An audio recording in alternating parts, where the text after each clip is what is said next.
Hello everyone, आज हम class 7th understanding computer studies book से chapter number 8 developing skills in Q basic सीखेंगे। Input and conditional statements. जैसे कि हम जानते हैं इसमें हमारे स्टेटमेंट्स एंड कुछ कमांड्स रहते हैं। इससे पहले वाले चैप्टर में आपने लेट स्टेटमेंट के बारे में सीखा होगा। लेट स्टेटमेंट क्या होता है? जिससे कि आप किसी भी वेरिएबल में वैल्यू को असाइन कर सकते हैं। जो वेरिएबल होता है हम उसमें कोई भी वैल्यू को असाइन कर सकते हैं। फॉर एग्जांपल यहाँ पे दिया गया है let A equals to 15। So let statement की हेल्प से ए वेरिएबल के अंदर 15 वैल्यू को असाइन किया गया है। इसका मतलब ए के अंदर 15 वैल्यू आ चुकी है। वैसे ही let B equals to 10, B के अंदर को 10 असाइन कर दिया है। थर्ड लाइन में let C equals to A plus B, तो यहाँ पर नंबर्स ना असाइन कर सी के अंदर ए और बी की वैल्यू को प्लस करके असाइन कर दिया गया है। सो ए की वैल्यू ओरिजिनल हमारी 15 थी एंड बी की 10 थी, तो प्लस करके सी की वैल्यू कितनी हो गई है? 25 हो गई है। सो नेक्स्ट लाइन में हम प्रिंट करा रहे हैं। प्रिंट हमारा आंसर को प्रिंट कराने के काम आता है सी, और एंड से end of the program. So ऐसे करके आप ये नॉर्मल प्रोग्राम दे रखा है। In this program 2 values 15 and 10 has been assign to a variable A and B. So यहाँ पे यही बताया है कि 15 और 10 को ए और बी के अंदर असाइन किया गया है और उनको सम करके कैलकुलेट करा है और फिर उनको आंसर को प्रिंट कर दिया गया है। However, if the sum of any two numbers is to be calculated, then we cannot do so using the let statement. This is possible with the use of input statement. So, इसका meaning अगर आपको दो numbers का सम calculate करना है बिना value को assign करे, सो लेट स्टेटमेंट से ना करके हम इसको इनपुट स्टेटमेंट से करेंगे। बिकॉज इनपुट क्या होता है, वो किसी में भी वैल्यू डालने को काम आता है और लेट में असाइन स्टार्टिंग में ही कर देते हैं। और यहाँ पे क्या बताया गया है कि दो नंबर्स को आपको कैलकुलेट करना है जिसकी वैल्यू हम शुरू में असाइन नहीं करेंगे। सो ऐसे में आपको लेट का यूज़ ना करके इनपुट स्टेटमेंट का यूज़ करना होता है। With the use of input statement, you can enter any value to a numeric value or an alphanumeric variable at the time of execution. In other words, you can make your program interactive with the users. So इसमें आप input में क्या करेंगे, जैसे शुरू में यहाँ पे 15 and 10 लिख दिया। सो उसमें शुरू में ना लिख करके आप जब आउटपुट प्रोग्राम को जब आप रन कर रहे होंगे ना, आप उसी टाइम पे ए और बी की वैल्यू खुद से असाइन कर सकते हैं। जितना भी वैल्यू आप करेंगे असाइन, उसका ही वो प्रिंट करके आंसर आपको देगा। इनपुट का सिंटेक्स आप देख सकते हैं। Input numeric value, for example दिया गया इनपुट और numeric value, for example n है, और अल्फा न्यूमेरिक वैल्यू जिसमें स्ट्रिंग अटैच्ड हो जाता है साथ में ना। When we use input statement, the computer asks us to enter the data. This is indicated by a question mark which appears on the screen at the time of execution of the program. So जब आप इसको programme को execute करेंगे, run कराएंगे, तो आपको उसी time पे वैल्यू एंटर करने के लिए पूछा जाएगा और वहाँ पे क्वेश्चन मार्क से आपको पता चल जाएगा, इंडिकेशन उसका क्वेश्चन मार्क से होगा। Input statement with messages. The QBasic allows us to write messages along with the input statement to make the program more understandable. So हम इसमें जब इनपुट स्टेटमेंट के साथ लिखेंगे भी, तो जब हम प्रोग्राम को पढ़ेंगे तो हमको क्लियरली समझ में आ जाएगा, तो स्टेटमेंट्स से हमारा और ज़्यादा आसान हो जाता है। The messages are written just after the input within double quotes. तो जैसे आपने इनपुट लिखा, इनपुट के लिखने के बाद आप अपना जो भी मैसेज है, जो भी आप लिखना चाहते हैं, आप उसको लिख देंगे, लेकिन डबल कोट्स के अंदर।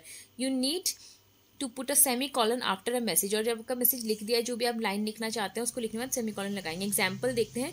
देखिए, CLS लिखते हैं क्लियर स्क्रीन करने के लिए। जो भी पीछे का प्रोग्राम था उसका जो भी आउटपुट था वो बिल्कुल हमारी स्क्रीन एकदम क्लियर नजर आएगी। फिर इनपुट, देखिए इनपुट हमने लिखा, इन्वर्टेड कॉमर्स को स्टार्ट किया, जो भी आप लिखना चाहते हैं हमने लिखा, enter first number, inverted comma close किया और सेमी कॉलन लगाना कंपलसरी है। फिर आपने ए लिख दिया, ऐसे आपने बी लिख दिया, C equals to A plus B, दोनों को प्लस, और प्रिंट करा दिया लास्ट में। प्रिंट में भी कुछ रिटर्न में आप चाहते हैं तो आपने वो भी इन्वर्टेड कॉमर्स के अंदर लिख के सेमी कॉलन के साथ उस वैल्यू को जिसको आप प्रिंट कराना चाहते हैं उसकी वैल्यू आपने यहाँ पे डाल दी, एंड कर दिया, मतलब प्रोग्राम खत्म हो गया।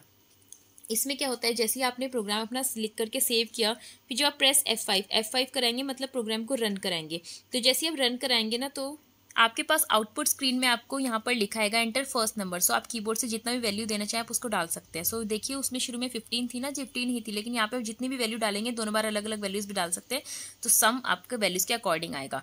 क्यूबेसिक में हमारी 2 स्क्रीन्स होती हैं, एक ब्लू कलर की होती है, एक ब्लैक कलर की होती है। ब्लू स्क्रीन जहाँ पे हम लोग अपना प्रोग्राम को लिखते हैं, और ब्लैक स्क्रीन जहाँ पे हमको आउटपुट दिखता है। तो ये हमारी प्रोग्राम वाली स्क्रीन हो गई और हमारी ये आउटपुट स्क्रीन हो गई। और यहाँ पर फाइल टैब है, यहाँ पे आप क्लिक करके अपने प्रोग्राम को सेव भी कर सकते हैं। देखिए यहाँ पर रन भी लिखा है, रन या तो F5 दबा दो या फिर इस पर क्लिक करेंगे तो भी प्रोग्राम रन हो जाएगा। और डीबग, जब कुछ एरर्स होते हैं प्रोग्राम में, एरर्स को जानने के लिए इसका नॉर्मल देखिए नाम यहाँ पे अनटाइटल्ड रहता है, हम इसको सेव करके इसका नेम भी बदल सकते हैं। तो देखिए, पहले एग्जांपल आपका न्यूमेरिक वेरिएबल्स का था, अब है न्यूमेरिक एंड अल्फा न्यूमेरिक, जिसमें अल्फाबेट्स भी आ जाएंगे, नंबर्स भी आ जाएंगे। तो वही आपने अपनी स्क्रीन में CLS लिखा क्लियर स्क्रीन करने के लिए, ताकि पिछला आउटपुट हट जाए। फिर इनपुट स्टेटमेंट डाली, फिर आप जो भी लिखना चाहते हैं इन्वर्टेड कॉमर्स के अंदर लिखा, enter name comma class comma roll number, फिर बंद किया, और साथ में हमने जो डॉलर का साइन लगा दिया है ना, ये स्ट्रिंग का साइन आ जाता है, ठीक है, स्ट्रिंग बोलते हैं इसको। फिर प्रिंट, फिर से आपने नेम क्लास रोल नंबर जो भी आप प्रिंट कराना चाहते हैं, प्रोग्राम को एंड किया, फिर जो आप उसको F5 करके रन करेंगे, सो जो भी आपने लिखा था वो यहाँ पे आपको नजर आ रहा है। इस वाली स्क्रीन में आप देख सकते हैं जो आउटपुट हमारे पास आया है, इसमें एंटर नेम के बाद कोई नाम नहीं लिखा, क्लास के बाद कोई क्लास नहीं लिखी, रोल नंबर के बाद कुछ प्रॉपर हमने नहीं लिखा है। सो यहाँ पर लिखा है redo from start. Redo from start means properly आप अपना सब कुछ एंटर करेंगे। सो रीडू फ्रॉम स्टार्ट करने के बाद आपको दोबारा से वैल्यूज़ भरने का मौका दिया जाएगा। तो आप देखिए वापस से यही वाली विंडो यहाँ पर है, और जब रीडू फ्रॉम स्टार्ट किया तो enter name, class, roll number, यहाँ पर जो है आपने यहाँ पे जो लिखा वो आपको नेक्स्ट लाइन में एंटर, जो आपने एंटर प्रेस किया लिखने के बाद, तो आपको सब कुछ प्रॉपर तरीके से दिखाई दे रहा है। सो जब हम कंप्लीट डेटा भर देते हैं तो हमको प्रॉपर आउटपुट नज़र आ जाता है। सो पीछे वाली स्क्रीन से हमको ये पता चला कि जब भी आपको प्रोग्राम को एग्जीक्यूट करना है तो आपको ये चीज़ें ध्यान में रखनी है। What type of data is to be entered, ये आपको पता होना चाहिए कि आपको किस टाइप का डेटा एंटर करना है, या सिर्फ न्यूमेरिक है, सिर्फ नंबर्स है, या फिर अल्फा न्यूमेरिक्स मीन्स अल्फ़ाबेट भी हो सकते हैं नंबर्स के साथ, जिसको स्ट्रिंग वैल्यू कहा गया है। Number of data values to be entered, और कितनी वैल्यू एंटर करनी है, लाइक जितनी 3 पूछें तो तीनों एंटर करनी हमको चाहिए। Thus it is advise to give an appropriate message along with an input statement to avoid any ambiguity, इसलिए हमसे कोई डिफ़ॉल्ट मतलब हमसे कोई गलती ना हो, हमसे कोई एरर ना हो, इसलिए हम इनपुट स्टेटमेंट में वो हम अपॉस्ट्रॉफी के अंदर सेमीकोलन लगा के मैसेज लिखते हैं ताकि हमको पता रहे प्रॉपर हमको क्या एंटर करना है। यहाँ पर कुछ सॉल्व एग्जाम्पल दिए गए हैं इनपुट स्टेटमेंट के। सबसे पहले देखिए, write a program in Q BASIC to print your name, class, roll number and name of your school using input statement. So input statement का यूज़ करते हुए आपको ये सारी चीज़ें प्रिंट करानी है। तो हम इनको कैसे प्रिंट कराएंगे? सो देखिए यहाँ पे CLS लिखा क्लियर स्क्रीन करने के लिए, और हमेशा एंड लास्ट में लिखते हैं प्रोग्राम को बंद करने के लिए। सो इनपुट स्टेटमेंट जितनी बार भी आपको इनपुट कराना है उतनी बार इनपुट स्टेटमेंट देनी पड़ेगी। सेमीकोलन स्टार्ट के जो भी आप लिखना चाहते हैं अंदर लिखा, और फिर उसको बंद करके सेमीकोलन आगे लगाए इन्वर्टेड कॉमर्स के बाद। और नेम हमारा अल्फ़ाबेट में रहता है इसलिए N के साथ स्ट्रिंग लगा दिया ताकि पता रहे अल्फ़ाबेट वाली वैल्यू है। क्लास को आप वैसे भी लिख सकते हैं नंबर्स में, या फिर टाइप करके अल्फ़ाबेट्स में भी लिख सकते हैं। सो स्ट्रिंग लगा दिया। रोल नंबर्स तो नंबर में ही रहेगा इसलिए R लिख दिया, नॉर्मल मतलब नंबर की वैल्यू ले ली। और स्कूल नेम भी हमारा अल्फ़ाबेट में लिखा जाएगा इसलिए उसमें स्ट्रिंग लगा दिया साथ में। फिर जब आपने इनपुट करा दिया फिर चारों चीज़ को प्रिंट भी कराना है। तो प्रिंट कराने के लिए वही जो आप लिखना चाहते हैं नेम उनको दिया, name, class, roll number, school, और साथ में जो वैल्यूज़ हैं उनको यहाँ पे प्रिंट करा दिया। और जो अल्फ़ाबेट में है उसमें साथ में स्ट्रिंग लगा दिया, स्ट्रिंग का साइन डॉलर जिसको बोलते हैं, और नॉर्मल जिसमें नंबर है सिर्फ उसमें स्ट्रिंग नहीं लगाए, और एंड कर दिया। तो आंसर आपका यहाँ पे आपको नज़र आ रहा है। देखिए अल्फ़ाबेट्स में है, आपने पहले सब कुछ एंटर किया, रन कराने के बाद रन आप कराएंगे F5 से, तभी यहाँ पे बार बार लिखा है प्रेस F5, या फिर अभी जो आपको पीछे मैंने विंडो में रन दिखाया था उस पर भी क्लिक कर सकते हैं। तो आपको आंसर ये मिल जाएगा यहाँ पर, ठीक है। जब आप एंटर करा देंगे तो ये आपका आंसर आ जाएगा। ऐसे ही सेकंड प्रोग्राम नीचे दिखाया गया है, write a program in Q BASIC to find the sum difference and product of 2 numbers display the result. So 2 number आपको है जिससे आपको सम बताना है, डिफरेंस और उसका प्रोडक्ट मल्टीप्लाई बताना है। तो वैसे ही आपने एक CLS किया, इनपुट किया, enter 2 numbers A and B, कोई भी 2 नंबर A एंड B हमने ले लिया।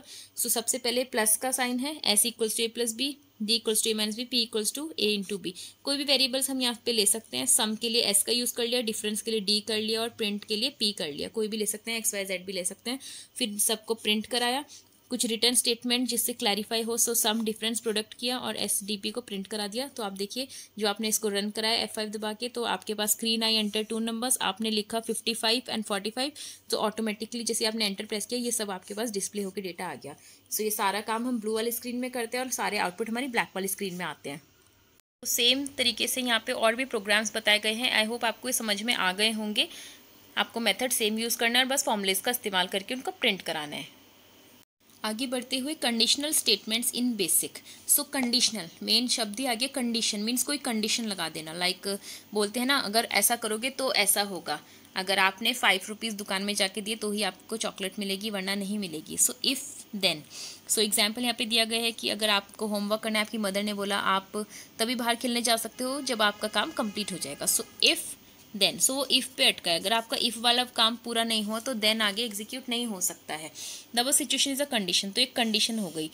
Similarly a computer also perform conditional task. ऐसे कंप्यूटर में भी कुछ कंडीशनल टास्क होते हैं।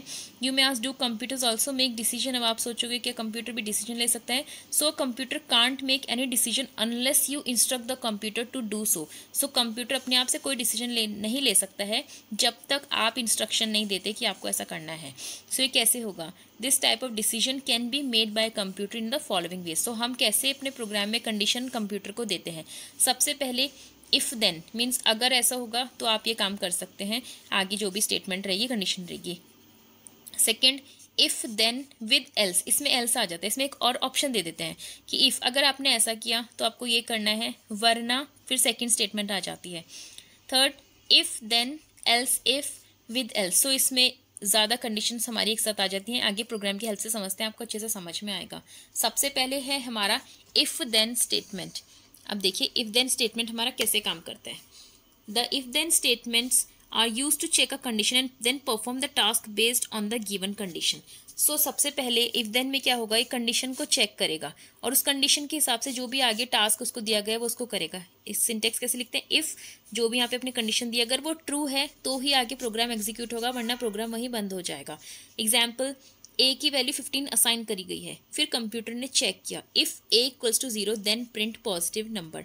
फिर वो चेक करेगा ए की वैल्यू क्या 0 से बड़ी है, यस 15 है, बड़ी है, तो क्या प्रिंट हो जाएगा, पॉजिटिव नंबर, और फिर प्रोग्राम एंड हो जाएगा। लेकिन अगर ए की वैल्यू मान लो फॉर एग्जांपल कम होती, -1 होती, सो वो एग्जीक्यूट ही ना करता, वहीं पे बंद हो जाता। Above statement checks the given condition. If the condition is true, then it executes the given statement and comes to the end of the program. Here, the value of variable a is greater than 0, that is 15, so it print the message is positive number. Otherwise, it ignores the print statement and comes to an end. तो जैसे मैंने आपको बताया, a की value 0 से बड़ी है तो उसने पॉजिटिव नंबर प्रिंट कर दिया, वरना वहीं पे खत्म हो जाता और वो प्रोग्राम आगे एग्जीक्यूट ना करता। Since if then decision making statement compares quantities, therefore relational operators are used to create the condition. So आप देख सकते हैं if then में क्या हो रहा है, डिसीजन हो रहा है, ज़्यादातर वो क्वांटिटीज को कंपेयर कर रहा है। सो रिलेशनल ऑपरेटर्स का यूज किया जाता है, जैसे आपने मैथ्स में ग्रेटर देन लेस देन पढ़ा है, वही वाले साइंस का यहाँ पे इस्तेमाल किया गया है। सो देख सकते हैं इन ऑपरेटर्स को, ये देखिए equals to, less than, greater than, और जब लेस देन के सामने इक्वल टू लग गया, less than equal to, greater than equal to, और ये वाला हमारा होता है नॉट इक्वल टू। सो इस तरीके से हम इफ देन का यूज कर सकते हैं। नेक्स्ट हम पढ़ते हैं if then with else. If then with else statement. If then statement perform the task only when the given condition is true. Otherwise it jumps to the next statement. In if then with else statement, we also provide the task to be performed when the condition result out to be false. This statement perform either of the two specified tasks based on a given condition. So इसमें क्या होता है, if then else में दो conditions दी रही होती हैं, या तो फर्स्ट वाली ट्रू होगी तो फर्स्ट वाली एग्जीक्यूट कर जाएगी, वरना सेकंड वाली हमारी एग्जीक्यूट कर जाती है। एग्जांपल देखते हैं, ए की वैल्यू 15 दी है, अगर ए 0 से बड़ा है तो प्रिंट कर देगा पॉजिटिव नंबर, वरना सीधे वो यहाँ पे जंप करके एल्स में आ जाएगा और नेगेटिव नंबर को प्रिंट करके एंड कर देगा। Same here the first statement is true, thus it displays a message positive number. So आप देख सकते हैं यहाँ पे एक वैल्यू 15 है, 0, सो पॉजिटिव नंबर को प्रिंट कर देगा और फिर वो आगे बढ़ेगा ही नहीं, यहीं पे प्रोग्राम को खत्म कर देगा, सीधे इसके बाद ही एंड हो जाएगा। इसको स्क्रीन पर भी दिखा रखा है, यहाँ पे आप देख सकते हैं स्क्रीन में, पूरा ब्लू स्क्रीन में जैसे आपको पता है मैसेज लिखते हैं और फिर एंड करने के बाद जैसे आपने इसको रन कराया सो पॉजिटिव नंबर आपका आंसर आ गया, बिकॉज हमारी ए की वैल्यू 0 से बड़ी थी। अगर छोटी होती, -1 होती, तो नेगेटिव नंबर यहाँ पे प्रिंट हो जाता और खत्म हो जाता। थर्ड है if then else if with else statement. The else if statement allows you to check a secondary condition. If the first condition is false, it checks the else if conditions and executes the statements accordingly. So सबसे पहले वो first वाली condition को check करता है। अगर first condition false रहती है तो जितनी भी आगे कंडीशंस दी रहती है सबको एक एक करके चेक करता है, और जो भी कंडीशन ट्रू होती है उसको वहाँ पे स्टेटमेंट को एग्जीक्यूट करता है और वहीं पे प्रोग्राम स्टॉप हो जाता है। जो फर्स्ट हुई तो फर्स्ट को सही करके आगे स्टॉप, सेकंड हुआ तो सेकंड को चेक करके स्टॉप, फिर थर्ड को जब तक नहीं होता वो चेक करते रहता है, जहाँ पर भी उसको ट्रू मिलता है वो एग्जीक्यूट करके प्रोग्राम को स्टॉप कर देता है। एग्जाम्पल देखते हैं, ए की वैल्यू 15 दी गई है, बी की वैल्यू 10 दी गई है। अगर if A greater than B, अगर ए की वैल्यू बी से बड़ी है तो प्रिंट करेगा first number is greater. Else if अगर ए की वैल्यू बी से छोटी है तो प्रिंट करेगा second number is greater. Else वरना अगर ये फर्स्ट भी फॉल्स है सेकंड भी फॉल्स है तो प्रिंट कर देगा बोथ आर इक्वल, फिर एंड इफ और एंड। अब हम देखते हैं ए की वैल्यू तो 15 है और बी 10 है, इसका मतलब ए हमारा ऑलरेडी बी से बड़ा है। अब जब वो चेक करेगा ए की वैल्यू 15 है, बी की वैल्यू 10 है, तो फर्स्ट वाली स्टेटमेंट जाएगा ए की वैल्यू ग्रेटर देन बी है, करेक्ट है, तो प्रिंट कर देगा फर्स्ट नंबर इज ग्रेटर और फिर सीधा यहाँ से एंड हो जाएगा, बाकियों में नहीं जाएगा। बाई चांस अगर ये वाला ट्रू ना होता तो वो सेकंड में आता, सेकंड होता तो सेकंड को प्रिंट करता, फिर वो सीधा एंड हो जाता, और ये भी अगर ट्रू ना होता तो थर्ड पे आता, फिर वो एंड हो जाता। यहाँ पे आप देख सकते हैं लिखा है end if statement when there are multiple statements under then और एल्स पार्ट। जब बहुत सारी स्टेटमेंट होती हैं देन और एल्स पार्ट के नीचे तो एंड इफ स्टेटमेंट को यूज़ किया जाता है, जिससे पता चलता है कि इफ स्टेटमेंट जितनी भी थी अब उनको खत्म हो चुका है, प्रोग्राम खत्म हो चुका है। यहाँ पे देखिए ये बताया गया है CLS is a Q BASIC command that is use to clear the content of the output screen. जैसे मैंने आपको बताया जब भी हम आउटपुट स्क्रीन को प्रोग्राम को रन कराएंगे सो पिछला प्रोग्राम हमारा जो है वो क्लियर हो जाए, इसलिए हम CLS का यूज़ करते हैं। However the program remains in the primary memory unless you write a new program, लेकिन प्राइमरी मेमोरी में वो रहता है जब तक नया नहीं लिख देते हैं। And is the last statement of a Q basic programme, इससे पता चलता है कि हमारा जो प्रोग्राम है वहाँ पे खत्म हो चुका है। Thus it indicates the completion of a program and can be processed for the next step. So हमको पता चल जाता है कि हमारा प्रोग्राम खत्म हो चुका है, हम नेक्स्ट स्टेप ले सकते हैं, सेव कर सकते हैं, या फिर हम उसको एग्जीक्यूट माने रन कर सकते हैं। थर्ड है शॉर्टकट की F5 is use to execute basic program. So F5 से हम उसको एग्जीक्यूट माने रन करा सकते हैं, और वहाँ पे ऊपर जो दिया रहता है रन पे भी क्लिक कर सकते हैं। यहाँ पे भी लिखा है कि आप उस कमांड में रन में भी क्लिक कर सकते हैं, जो कि स्क्रीन में आपको पहले भी दिखाई थी। यहाँ पे देखिए फिर से इस पर भी क्लिक कर सकते हैं, ठीक है। इसके बाद आपके कुछ प्रोग्राम्स यहाँ पर लिखे गए हैं। सो वैसे ही वो हर कंडीशन को चेक करेगा, और जो भी कंडीशन ट्रू होती है उसको सीधा प्रिंट कर देगा और वहीं पर स्टॉप हो जाएगा। सो यहाँ पर और भी प्रोग्राम्स हैं, आप बुक में अपना देख सकते हैं। सो आई होप आपको ये चैप्टर समझ में आ गया है। बेसिकली आपको कोई भी प्रोग्राम करना है, आपको फॉर्मूलेस पता होना चाहिए, और आप इन स्टेटमेंट्स की मदद से उनको आसानी से एग्जीक्यूट कर सकते हैं। मिलते हैं नेक्स्ट वीडियो में। Thank you.